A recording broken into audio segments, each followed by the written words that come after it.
just thinking about some of the key leadership principles, I am very focused on my values.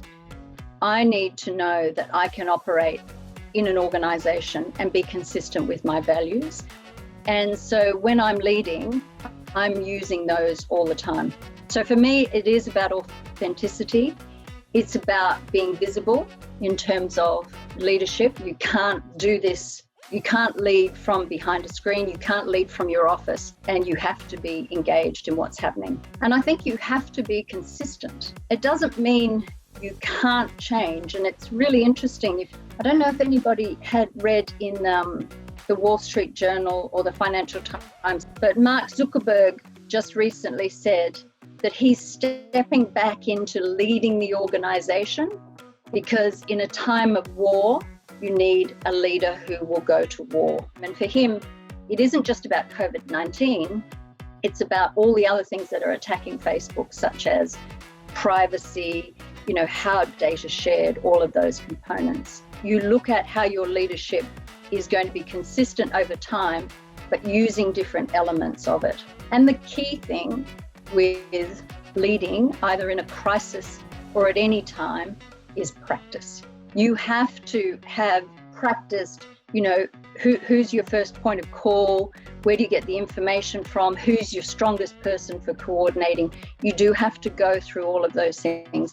And if there is one thing that you should take away from this presentation, it is that. Unfortunately, I've had a little bit of experience, and I'll share some of these with you. So the first one is back in 2013. I was working in Malaysia at the time. We had factories around Asia, and we used to buy various ingredients, blend them together and make a final product, which was an infant formula product. One of our major suppliers says there potentially could be a problem with a key ingredient, and it's a food safety issue. So this is going to make babies quite sick. So it has to be recalled.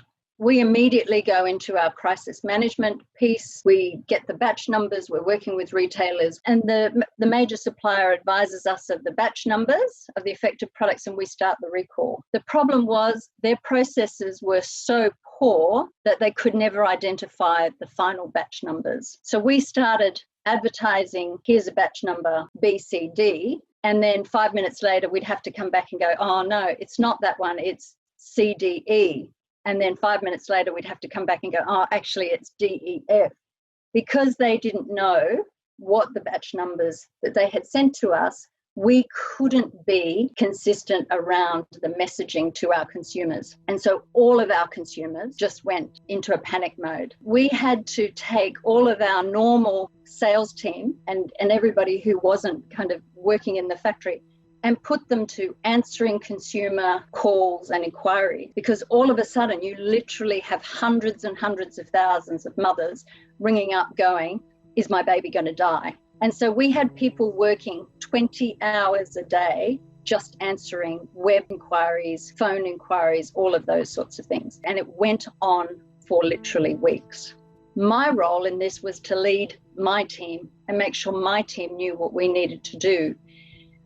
But because of the changing information, it was, just incredibly frustrating. So for me, it was really just about being visible for them and taking away as many of the obstacles as possible. So how do you set up really comfortable situations for people to work? How do you make it easy for them to get to work if they have to come to work in the middle of the night? But the key, I think, there was really being focused on the staff and supporting them so that they could do their job to reassure our consumers. You just can't learn crisis management when you're in the middle of a crisis. Thinking about what you're going to do and being quite structured around that is very difficult as these bits of information come through. So you need to feel quite comfortable with, this is how I'm going to operate in a crisis. I think the other key learning is that information will always be imperfect in a crisis. Never getting all the batch numbers, that was a nightmare. But actually, that quite often happens for different reasons and different situations. Information will be imperfect. In a crisis, you are going to have to be much more directive. This is what we need to do. I need to lead this situation now. I need to give a direction. I need to be clear about what it is. But for me, it is made so much easier if it still stays within your purpose. So within our organization, our purpose is nourishment made beautifully for generations. So in a crisis, we have to be focused on that same purpose. Are the decisions we're making true to our purpose? And I think that is a really key learning for me. I would also say you want to be visible. For those of us that didn't need to be on the factory, we had to be at home. You have to find other ways to be visible and present so people know what's going on. The other learning I would have is the temptation is you try and do so much in these crises, but you can never do it all. And you have to be prepared to have the team around you and have people who work with you so that you can share the load. So you have to empower people. Post the crisis, I think, is, as important as the practice, because post the crisis is really how you're going to help your team move forward and how you bring them back to operating the way you need the organization to move forward. So one of the key things for me is about gratitude.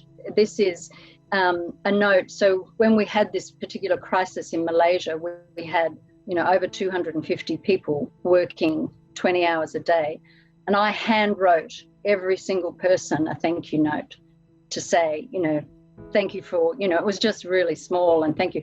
But this particular thing is 7-8 years later, this particular girl is still carrying this around in her wallet. So it does mean something, expressing gratitude. It does mean something when you take the time to really say thank you. In a crisis, people want you to lead. It isn't in a crisis. People aren't waiting for a vote.